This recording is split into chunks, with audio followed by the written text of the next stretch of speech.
Hello 7th class. आज हम part 2 प्राणियों में पोषण के क्वेश्चन आंसर्स डिस्कस करेंगे, जिसमें सबसे पहला प्रश्न आपके लिए है फिल इन द ब्लैंक्स या उचित शब्द द्वारा रिक्त स्थानों की पूर्ति कीजिए। इसका पहला पार्ट है मानव पाचन के मुख्य चरण डैश डैश डैश डैश एवं डैश हैं। तो कौन सी 5 विधियां होती हैं? सबसे पहले हम खाना इंजेस्ट करते हैं, अंतर्ग्रहण करते हैं। तो इसका पहला उत्तर है अंतर्ग्रहण। लिखिए मेरे साथ। नेक्स्ट स्टेप अंतर्ग्रहण के बाद होता है डाइजेशन या पाचन। उस पाचित खाने का फिर क्या होता है? अवशोषण। अवशोषित खाने का उपयोग किया जाता है जिस प्रक्रिया को हम क्या कहते हैं? स्वांगीकरण। और अंत में जो अपाच्य भोजन होता है उसको क्या कर दिया जाता है? शरीर से उत्सर्जित या फिर निष्कासन। तो ये 5 विधियां थी। दूसरा प्रश्न, मानव शरीर की सबसे बड़ी ग्रंथि कौन सी है? ये जब हम पढ़ रहे थे तब भी मैंने आपको स्टार करवाया था कि ये यकृत इसका उत्तर है। मानव शरीर की सबसे बड़ी ग्रंथि यकृत होती है।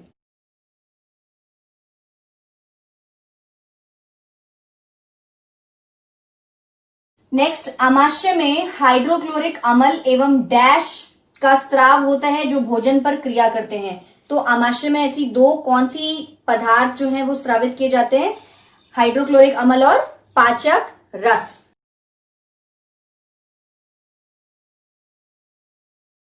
इसके बाद अगला है, शुदांत्र की आंतरिक भित्ति पर अंगुली के समान अनेक प्रवर्ध होते हैं जो डैश कहलाते हैं। क्या होते हैं वो छोटी आंत में? दीर्घ रोम या रसांकुर। आप इन दोनों में से जो भी लिखेंगे वो सही है।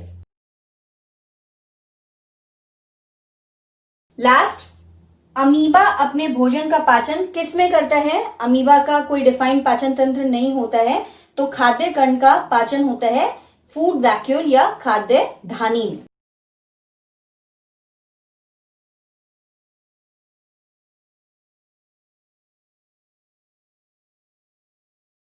अब हम आगे बढ़ते हैं प्रश्न नंबर 2 की तरफ, जो कि है सत्य एवं असत्य कथनों को चिन्हित कीजिए। पहला पार्ट है इसमें, मंड का पाचन आमाशय से प्रारंभ होता है। आप बताइए क्या ये सही है या गलत?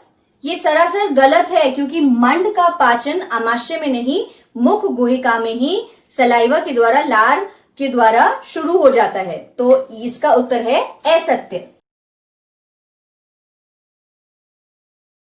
प्रश्न नंबर 2, जीभ लाला ग्रंथि को भोजन के साथ मिलाने में सहायता करती है।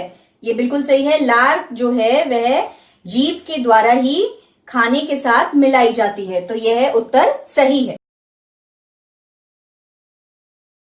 नेक्स्ट, पित्ताशय में पित्त रस अस्थायी रूप से भंडारित होता है। क्या ये सही है या गलत? ये सही उत्तर है, क्योंकि गॉल ब्लैडर या पित्ताशय में पित्त रस जो है वह स्रावित होता है और वह उसके बाद डाइजेशन की या पाचन की प्रक्रिया पूरी करने के लिए यूज किया जाता है। तो यह बिल्कुल सत्य है। अगला, रूमिनेंट निगली हुई घास को अपने मुख में वापस लाकर धीरे धीरे चबाते रहते हैं। यह भी सही उत्तर है। इसलिए इन्हें रूमिनेंट कहा जाता है, क्योंकि ये जुगाली करते हैं।